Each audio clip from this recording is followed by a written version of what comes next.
Hello, welcome back to How to Learn a Language, the podcast that very much does what it says in the name, shares everything you need to know about how to learn a language. My name is Lindsay of Lindsay Does Languages. I am your host, and this episode I am digging up a blog that I love from the archives. We're going to talk about writing, and in particular, why regular writing could be the missing piece of your language learning success.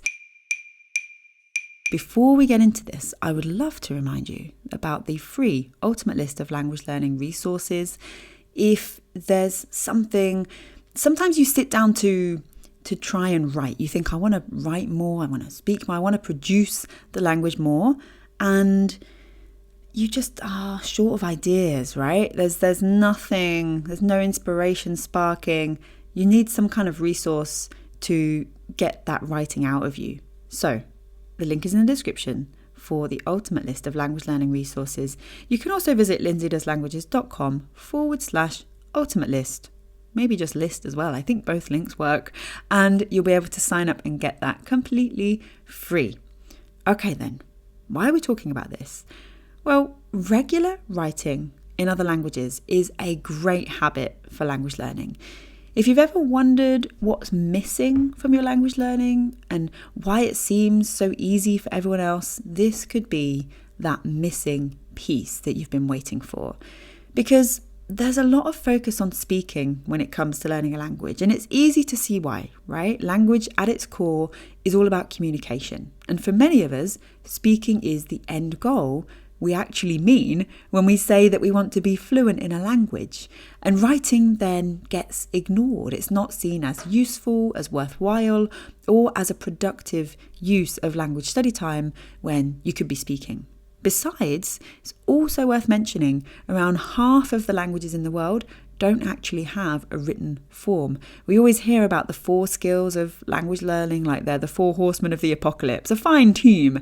But writing, and as a result reading, isn't an option for around half of the world's languages.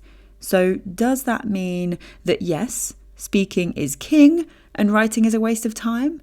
After all, if half the world's languages exist without it, then we're good, right? We can ignore writing and reading. Well, think of it this way instead.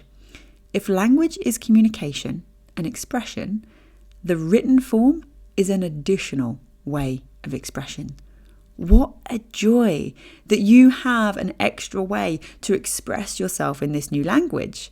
And on top of that, with every skill in language learning, speaking, listening, reading, and writing, we can see these as both a goal, something that we want to get better at, a skill that we want to get better at, and a tool.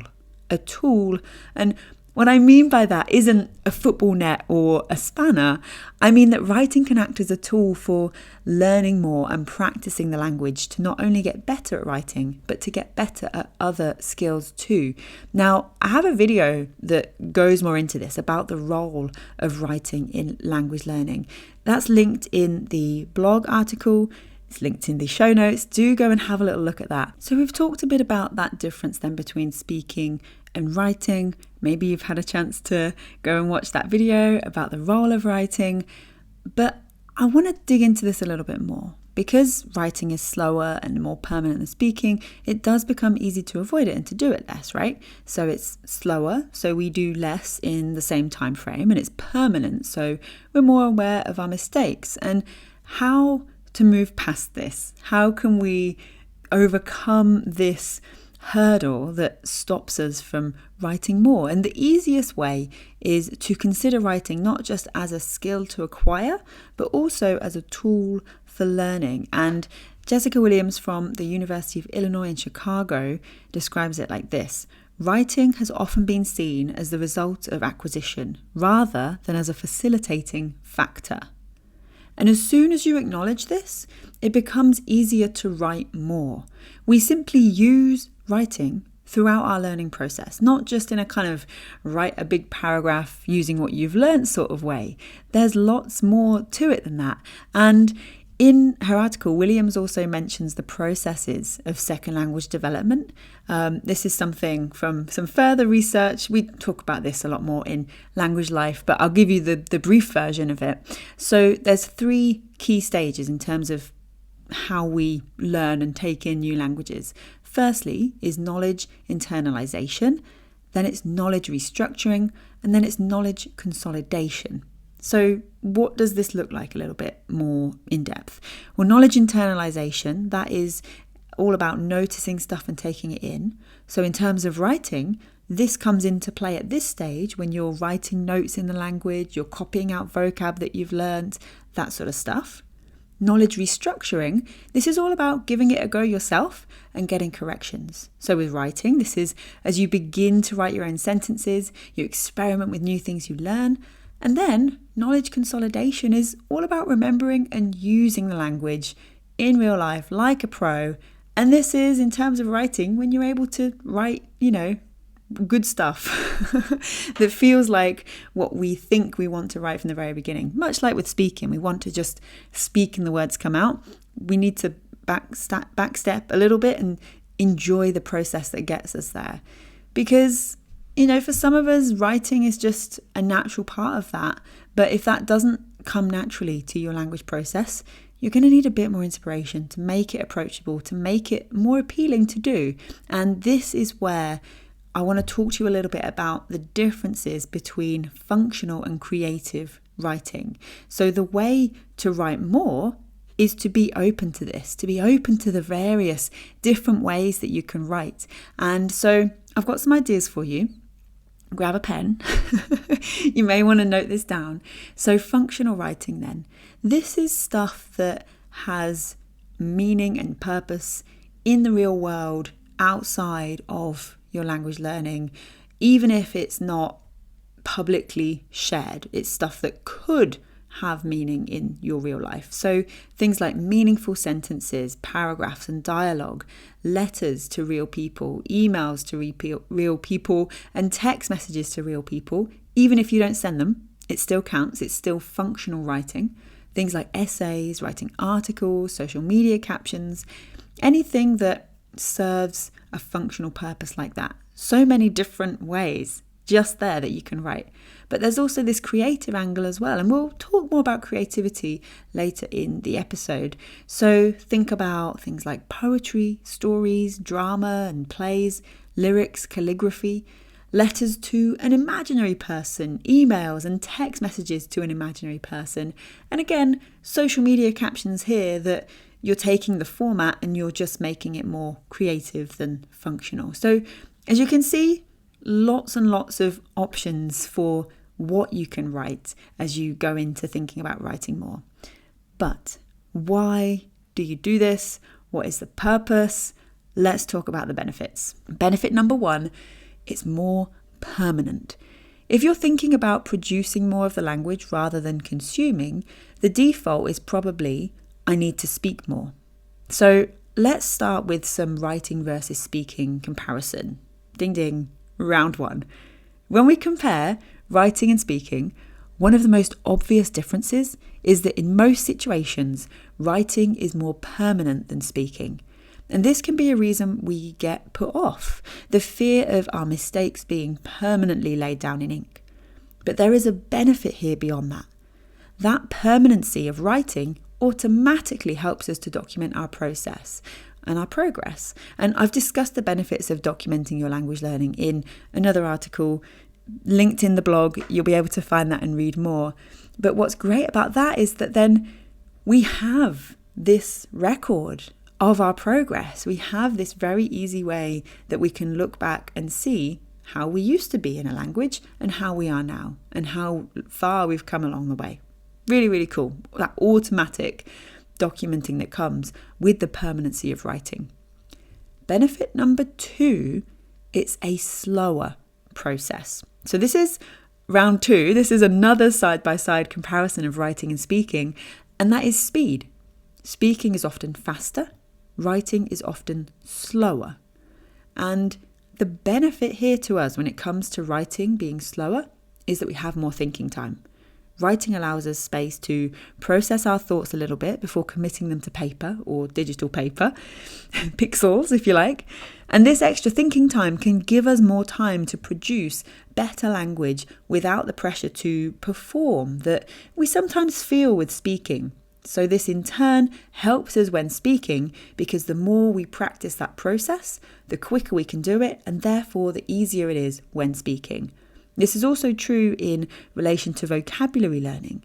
We think that it needs to be something fast, but we can't force feed our brain too many words, right? It's really easy to overload our vocab cup that way.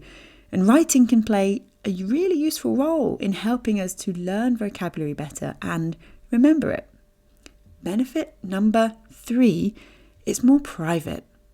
That pressure to perform with speaking, it's often a big stumbling block we face when speaking. You can, and you should, definitely practice speaking solo as well. That's where you'll find confidence with speaking alongside speaking with others.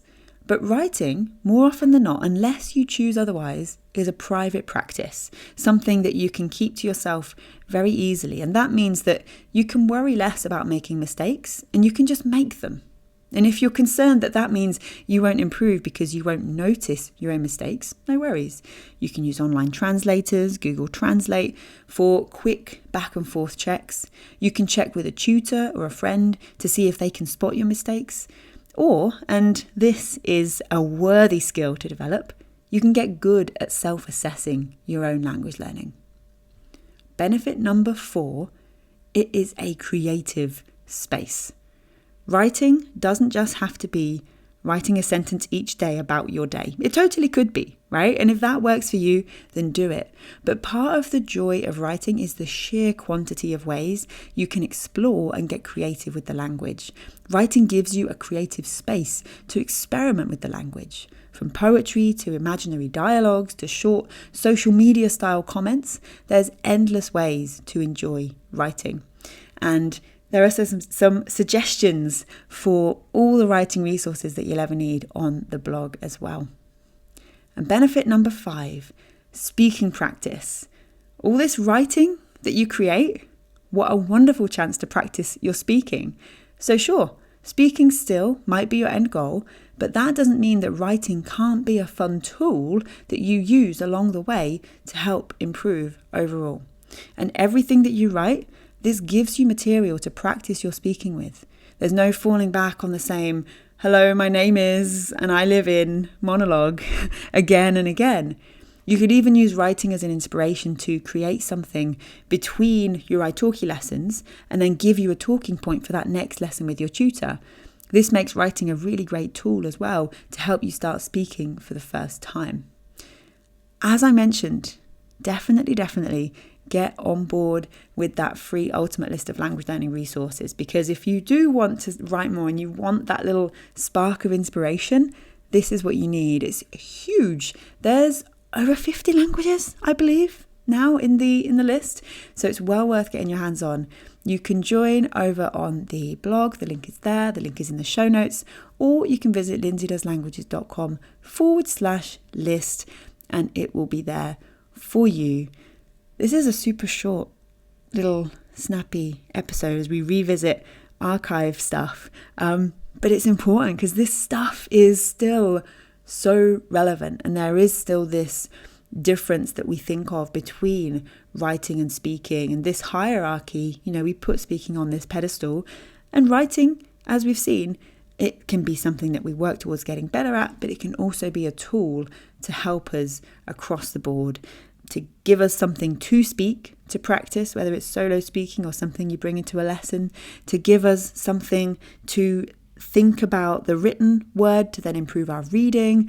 It just really crosses over all the way. So definitely worth having a think about what writing looks like in your language learning right now, and maybe why this could be the missing piece of your language learning success. All right. I'm going to leave you there for this week in this episode. Enjoy. If you have any questions, you can, of course, reach out to me, lindsay@doeslanguages.com. That's Lindsay, LINDSAY @doeslanguages.com. And I'll be back very soon for the next episode. All right, have a great rest of your day and happy language learning.